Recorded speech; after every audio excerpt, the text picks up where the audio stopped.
Hello everybody and welcome to my sewing room. We're going to get back into PE design software today, so don't go away.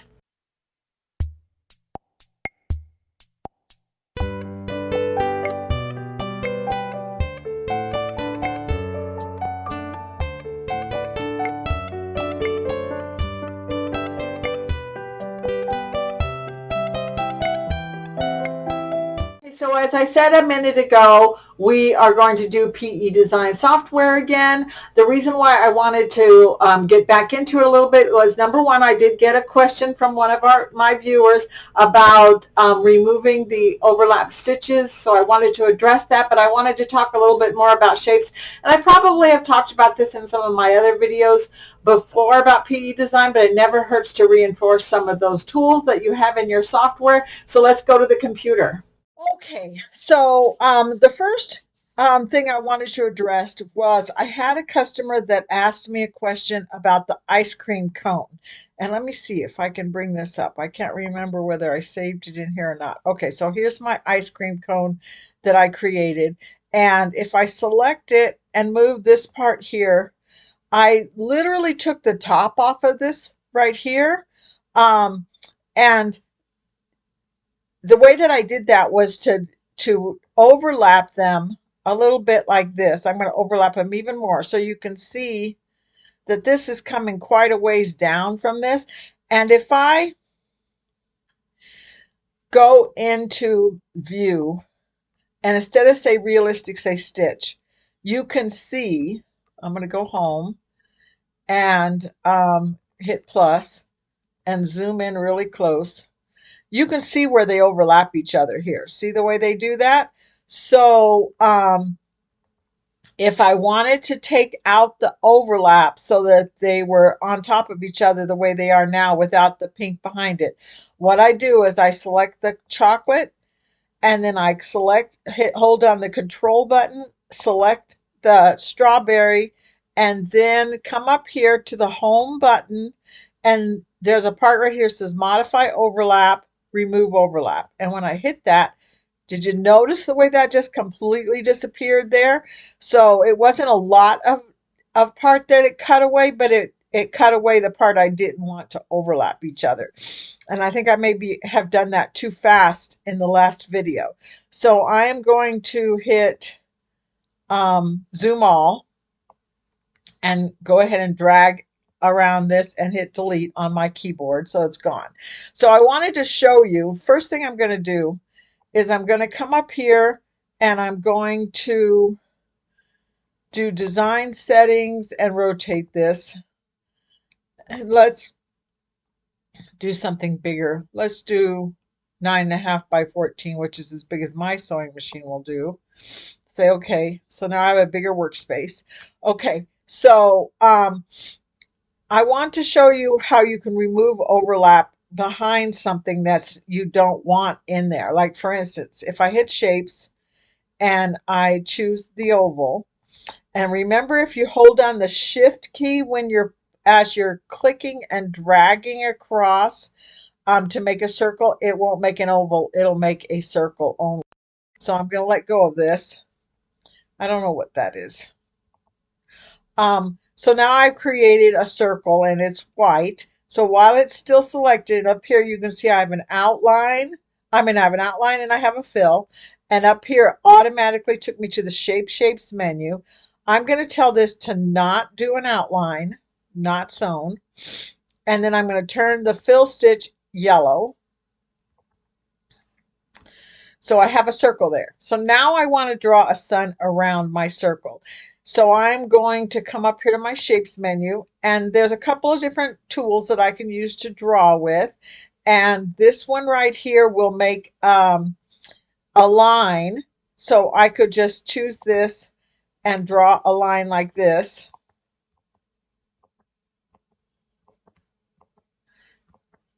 And then when I double click, I get a line. That's not what I want at this point. I want it to close. So I'm going to select it and hit delete, make that go away. Go back to the shapes menu. This one is going to do the same thing, work the same way, except for that it will automatically close. So if I select it and I left click here and left click here and left click here and continue to drag and left click all the way around, I can draw a shape around my circle. Now, a long time ago when I first got this software, you had to make sure that when you came out here that you double clicked here so that it would close without crossing. Because if you came here and they crossed each other in any place whatsoever, it wouldn't close. It would just be still an outline. But now the software is improved to a point now, even if I cross over here and I double click, it will still fill. But the bad thing about that is if I come up here to the select button and I click the little tiny arrow pointing down that's right here and switch to my edit tool, see the way I have two edit buttons there that cross each other? That's going to be a problem. So I'm going to left click on one of these boxes, and then I'm going to drag this over here so that they don't have that overlocking look.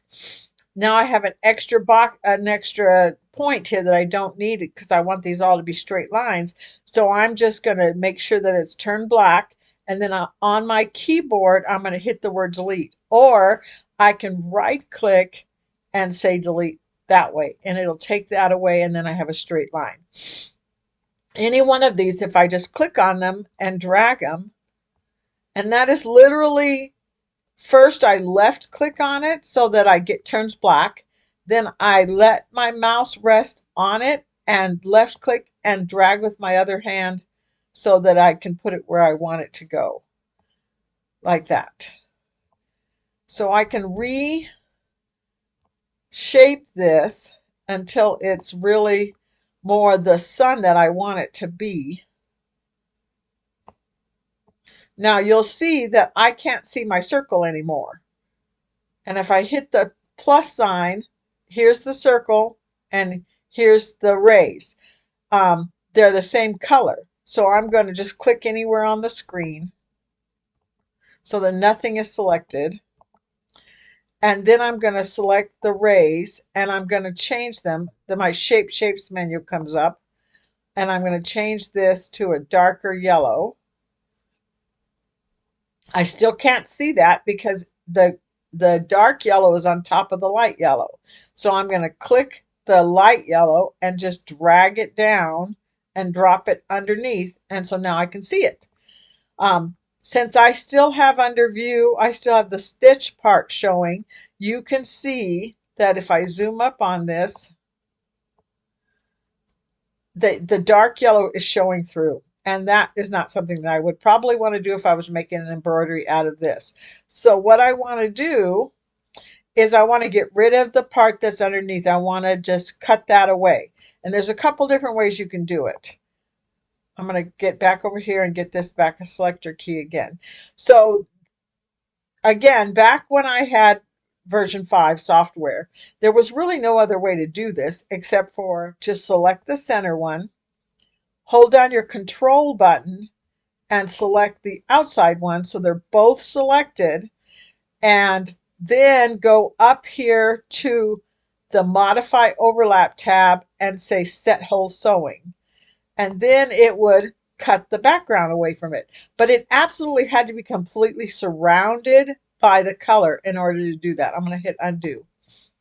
The good news is now they don't have to be completely surrounded in order to cut it apart. So again, I'm going to hit this. I'm going to hold down my control button. I'm going to select that. I'm going to say modify overlap, set hole sewing. I cut a hole. You can actually see over here where the hole is behind it. If I click on this and move it, you can, whoops. Okay, so it won't let you move it because I'd used the set hole sewing version of it. I forgot that was particular that way. They're still connected. They just have a hole cut in them. But here you can see where the hole is at. But what I wanted to show you is if I say import patterns from Design Library, this opens up over here, and here's also the free designs that you get with your software. But if I hit up here underneath Design Library and say, let's look for an outline shape, And in my outline shapes, I have events, hobbies. I'm trying to think of what it is. Let's see. Leaves, frames,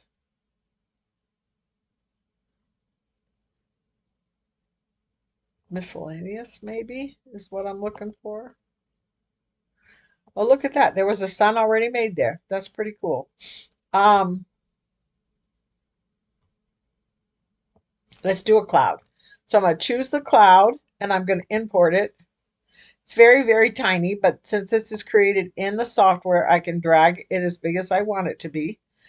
And I can overlap it like that right there. And now if I select both of these, I have the cloud selected already. I'm going to hold down the control button and select the sun. Or the other way you can do it is you can come up here, left click, drag with your mouse until there's a box around both of them. Then they're both selected. Then I can come up here to modify overlap and remove overlap. And that just cut a hole in the side of my sun here.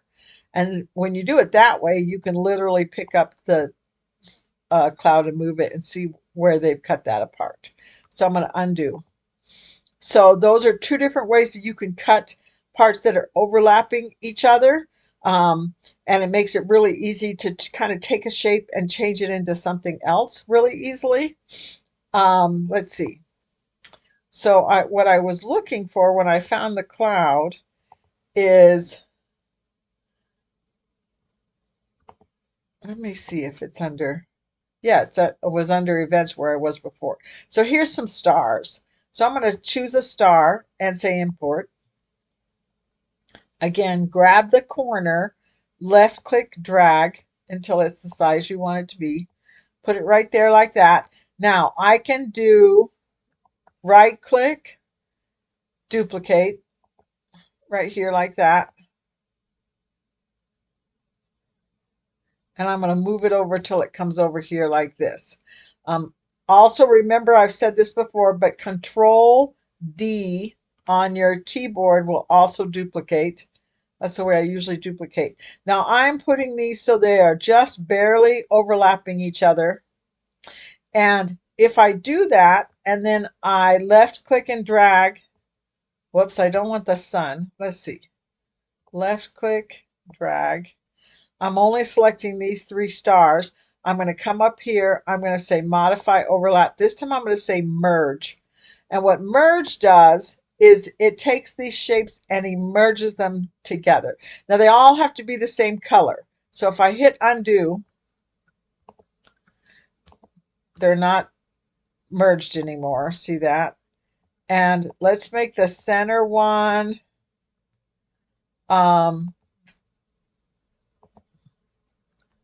dark blue.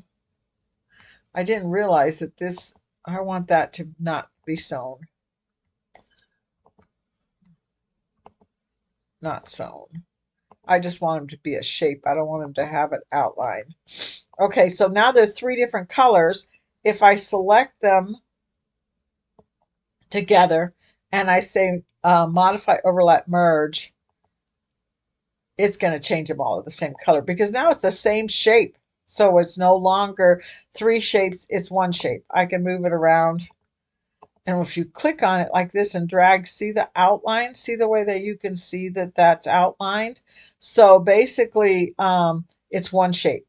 So what's fun about that is, number one, it's a really easy way for you to take a bunch of shapes and put them together and create one shape. Like for instance, if you took a whole bunch of teardrop shapes and merged them together, you would create a flower with that. But not only that, see, I can take that shape and I can come up here to my shapes menu and tell the fill stitch to be, let's try and see what would happen if we made it into a flexible spiral stitch. Look at that. Is that fun or what? I really like that. And while it's selected like this, I'm going to go over here to my sewing attributes, and you'll notice that the spacing and the run pitch are all right here. You could change the start point to a different spot, but if I wanted to, I could make the spacing further apart, or closer together with that spiral stitch that I just created. Let's see what happens if we make it really close together. Ooh, that's pretty. So that's a way to take some things, to get shapes together and kind of play with them and do some different things with them like that. So while we're talking about shapes, one of the things you can do is that if you go into your text menu and choose a letter, now I want to do this with a TrueType font because TrueType fonts are the ones that give you the convert to outline option. So if I select this one here, and right here over the sun, I'm going to write the word hot. I think I want to make sure they're all capitals. Hot. Enter. I'm going to pull it big. Now, if I have letters with this, and then I hit the control button and the select button, it's not going to let me do modify overlap because they're letters and the software reads letters differently. But that doesn't mean I can't do what I'm trying to do. So I'm going to hit the zoom button. I'm going to pull a box around there and zoom in close. So let's select the word hot. Now we're going to go to the text menu here, and it's not letting me hit convert to outline because I have like UB chosen instead of a TrueType font. I'm not sure exactly, to be honest with you, what the UB stitches are.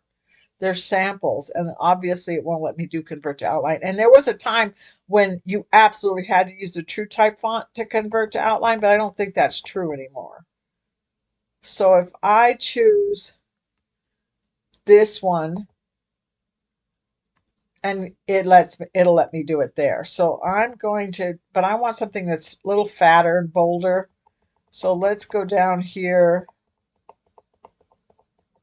What about this one here? Yeah, that's a good one because it's nice and fat and it's big. I'm going to drag it down so it fits inside this part here. There. Now I can hit convert to outline. And what it just did is it took my letters and turned them into shapes. And that's why the dashed line just appeared here, because now they're a combined grouped set of shapes. So first thing I need to do is I need to right click and ungroup this. So they're ungrouped. And you will notice if I come up here to view and look at realistic settings, oh, that's not what I meant to do. View realistic here. My satin stitch suddenly turned into, it's going side to side like this. That's not going to make a good alphabet stitch, obviously, because now it's reading it as a satin stitch fill. But if I still wanted to sew this out as a shape on here, all I would have to do is select it, come over here. Now it's no longer a text, so it's not a text attribute that you want to push. You want to hit sewing attributes because it's a shape now. And if I say under direction, if I say auto, see the way this down here changed, so it's going in and out. So this will turn it back to a satin stitch that's following the path. So I could do that with every single one of these, do auto, and it would go back and I could still sew it out as a satin stitch letter if I wanted to. But what I wanted to show you is that you can cut now behind this. So I have to do them one at a time. So I'm going to select the H, and I'm going to come over here to the yellow and hold down my control button and select the yellow. And then I'm going to go home and I'm going to say modify overlap, remove overlap, like that. And then I'm going to choose the next one. This one, control, modify overlap, remove overlap. And then I'm going to do the last one. Select it, control, select the yellow, modify overlap, remove overlap. So now I have cut away from behind this. And okay, so I have to tell you that sometimes if you do this and you wanted to sew this and you just didn't want the yellow underneath, if the direction is going crazy, it will leave a gap right here where they come together. So if I was doing a small sun with a small word hot, I wouldn't do that. I wouldn't cut out from behind it. I would just let it sew right over the top of it, and I probably like my result a whole lot better. But my point of doing this is so that I could select the H and come up here to my shapes menu and say, don't sew this.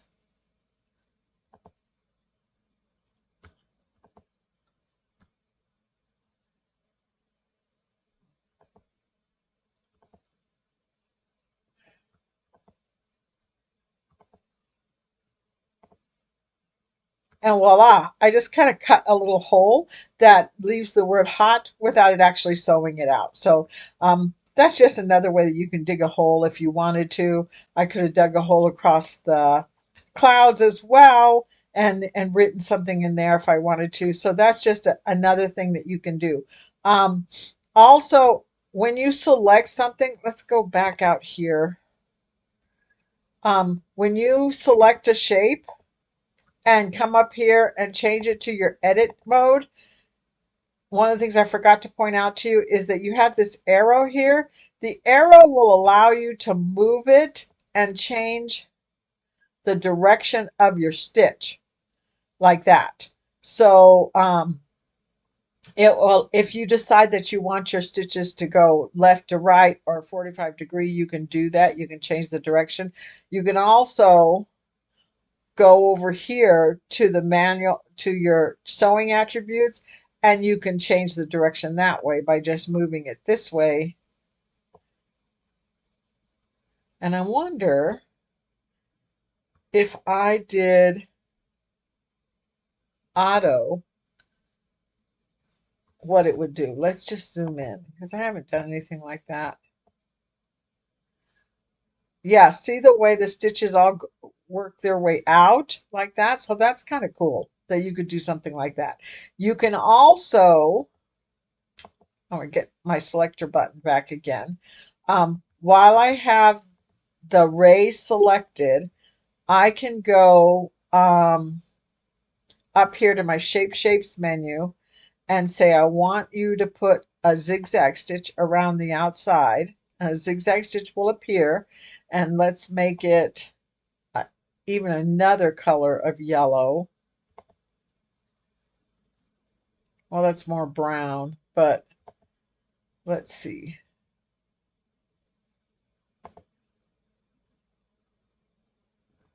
That one will work. If I come over here to my sewing attributes, I can change my sharp corners to so they cross each other. So right now, if I go home and zoom, right now, see the way my corners kind of come to an end and then sew right back over it so they're not real sharp. I can, if I wanted to, I could come over here and use this one and see the way they make more of a tapered point. Sometimes when you're doing this, if you change it to that one, it'll zoom way out. It'll make a crazy point, and then you have to, nope, that doesn't work. I'm going to change that. So that's another thing you can do with your outline if you want to on your different kinds of shapes. So there's one more thing I want to show you is that remember that because you have shapes, you can do all different kinds of fills in it. And when we did the ice cream cone, we did programmable fill. And I do have a video that shows you how to do create your own programmable fill. So you can go back and watch that. But this is where your programmable fills are. So you could choose this one here and say, okay, and you would get something that kind of looks like scallops. I don't know that that really makes a good fill for this in particular, but you could do that. But you can also do a radial stitch and see the way, I think that's really pretty. I like the way that does that. And I can go and change my density so it's not quite so dense. I think I had the wrong one chosen. Let's do this again. Here, I think I was changing the density in my outline stitch. So let's just change the density here and see what happens. So that kind of looks different. And then I can also go down here to the spiral stitch and change the density of that one. See what that looks like. Oh, look at that. Isn't that fun? I think what I was trying to do was the flexible spiral stitch and change the density in that one. It actually has a spacing instead of a density button.